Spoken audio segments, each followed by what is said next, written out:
Telangana real estate Kingdom లో అసలేం జరుగుతోంది? అత్యంత కీలకమైన ఆ పదవికి సమర్థుడని పేరు తెచ్చుకున్న వ్యక్తి ఇందుకు గుట్టు చప్పుడు కాకుండా గుడ్ బై చెప్పేశారు. తెర వెనక అసలు కదేంటి? పదవీ కాలం ముగియకముందే ఆ టాప్ బాస్ ఎందుకు తప్పుకున్నారు? ఇంతకీ ఏదా హాట్ సీట్ ఎవరిని వరించబోతోంది? పరుగుడు గుర్రానికి కళ్ళం వేసినట్టు, పోట్ల గిత్తకు ముగుతాడు వేసినట్టు రియల్ ఎస్టేట్ రంగంలో నిబంధనల గీత దాటకుండా చూసే కీలక స్థానంలో ఊహించని కుదుపు చోటు చేసుకుంది. Telangana real estate regulatory authority అంటే రేరా చైర్మన్ ఎన్ సత్యనారాయణ తన 5 ఏళ్ల పదవీ కాలం పూర్తి కాకముందే తప్పుకున్నారు. ఇదే ఇప్పుడు ఇటు రియల్ ఎస్టేట్ అటు పొలిటికల్ సర్కిళ్లలో పెద్ద చర్చనీయాంశమవుతోంది. వెన్నునొప్పి సమస్యతో పాటు వైద్యుల సూచనలు, కుటుంబ సభ్యుల సలహాలతోనే తాను ఈ నిర్ణయం తీసుకున్నట్లుగా ఆయన పైకి చెబుతున్నా దీని వెనక ఏదైనా అంతర్గత ఒత్తిళ్లున్నాయా అన్న అనుమానం అలాగే ఉండిపోయింది. ఆయన రాజీనామా చప్పుళ్లే అటు సెక్రటేరియట్ నుంచి ఇటు రియల్ ఎస్టేట్ గ్రౌండ్ దాకా ప్రకంపనలు పుట్టిస్తున్నాయి.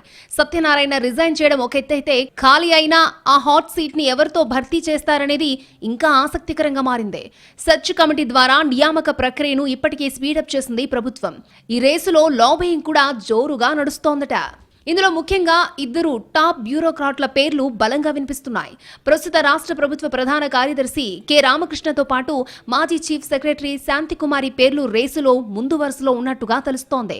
వచ్చే నెలతో సిఎస్ పదవీకాలం ముగుస్తున్నందున రామకృష్ణారావుకే ఈ పదవి దక్కే అవకాశాలు ఎక్కువగా ఉన్నాయంటున్నారు పరిశీలకులు. నిజానికి 2017లోనే రేరా ఏర్పాటైనా 2023 వరకు దానికి పూర్తిస్థాయి చైర్మన్ లేరు. సత్యనారాయణ బాధ్యతలు చేపట్టాక ప్రాజెక్టుల రిజిస్ట్రేషన్లో పారదర్శకత తెచ్చారు. కొనుగోలుదారుల హక్కులకు ప్రాధాన్యతనిస్తూ గట్టి సంస్కరణలే తెచ్చారన్న అభిప్రాయమూ ఉంది. ఇప్పుడు ఆయన సడన్ గా ఎగ్జిట్ అవడంతో బిల్డర్లలో కూడా ఒకలాంటి టెన్షన్ మొదలైందట. కొత్తగా వచ్చే వాళ్ళు ఎలా ఉంటారన్నది వాళ్ళ బెంగ. ప్రస్తుతానికైతే కొత్త చైర్మన్ నియామకంపై సచివాలయ వర్గాల్లో ఒక రేంజ్లో టాక్ నడుస్తోంది. ఈ కీలకమైన పీఠంపై కూర్చోబోయే ఆ కొత్త బాస్ ఎవరు? ప్రభుత్వం ఎవరి వైపు మొగ్గు చూపుతుందోనని ఉత్కంఠగా చూస్తున్నాయి రియల్ ఎస్టేట్ వర్గాలు.